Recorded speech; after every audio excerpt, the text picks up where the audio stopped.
يا اخي انا بستغرب على ممدوح قريبنا ده. ليه ماله يا عم؟ الراجل كويس وزي الفل. مش عارف قادر ازاي يعيش مع مرتين في نفس الوقت وكده عادي. عملها ازاي ابن اللذينه ده؟ الله يسهل له الحال يا عم. ممدوح ده عامل زي تاجر القماش. تاجر القماش دي شكلها قصه جديده يا معلم. قول يا معلم قول، ماله تاجر القماش ده بقى؟ اسمع يا سيدي، كان يا مكان ولا يحلى الكلام إلا بذكر النبي عليه الصلاة والسلام.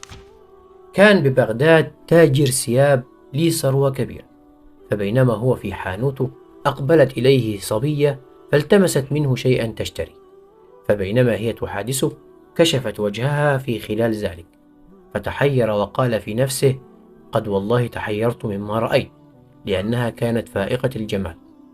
فقالت: ما جئت لأشتري شيئا، إنما لي أيام أتردد إلى السوق ليقع بقلبي رجل أتزوجه، وقد وقعت أنت بقلبي، ولي مال، فهل لك في التزوج بي؟ يعني تقبل تتزوجني؟ فقال لها: لي ابنة عم وهي زوجتي، وقد عاهدتها ألا أغيرها، ولي منها ولد. فقالت: قد رضيت أن تجيء إلي في الأسبوع نوبتين. فرضي وقام معها، فعقد العقد ومضى إلى منزلها ودخل بها. ثم ذهب إلى منزله الأول وقال لزوجته الأولى: إن بعض أصدقائي قد سألني أن أكون الليلة عنده. ومضى إلى زوجته الثانية فبات عندها، وكان يمضي كل يوم بعد الظهر إليها، فبقي على هذا 8 أشهر.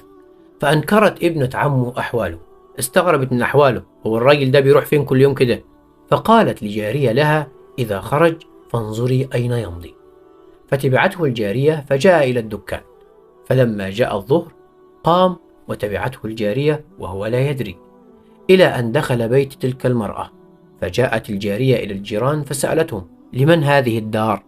فقالوا: لصبية قد تزوجت برجل تاجر ثياب. فعادت الجارية إلى سيدتها فأخبرتها، فقالت لها: إياك أن تعلمي بهذا أحد. ولم تظهر الزوجة الأولى لزوجها شيئا. فأقام الرجل على هذه الحال تمام السنة، ثم بعد ذلك مرض ومات، وخلف بعده 8,000 دينار.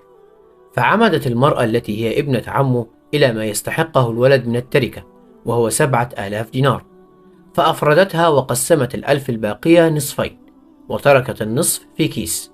ثم قالت للجارية: خذي هذا الكيس واذهبي إلى بيت المرأة اللي هي الزوجة الثانية يعني، وأعلميها أن الرجل قد مات، وقد خلف 8,000 دينار، وقد أخذ الابن 7,000 بحقه، وبقيت 1,000 قسمتها بيني وبينك، وهذا حقك وسلميه إليها.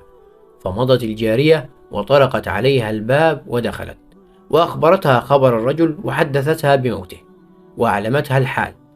فبكت الزوجة الثانية وفتحت صندوقها وأخرجت منه رقعة، وقالت للجارية: عودي إلى سيدتك وسلمي عليها عني، وأعلميها أن الرجل قد طلقني وكتب لي براءة، وردي عليها هذا المال، فإني ما أستحق في تركته شيئا.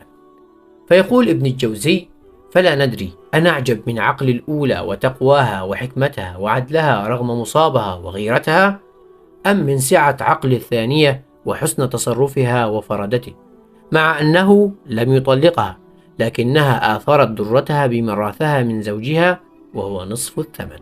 ولغاية هنا تنتهي القصة. لو عجبتك ما تنساش تتابعنا عشان تشوف قصص تانية، ونشوفك على خير. السلام عليكم.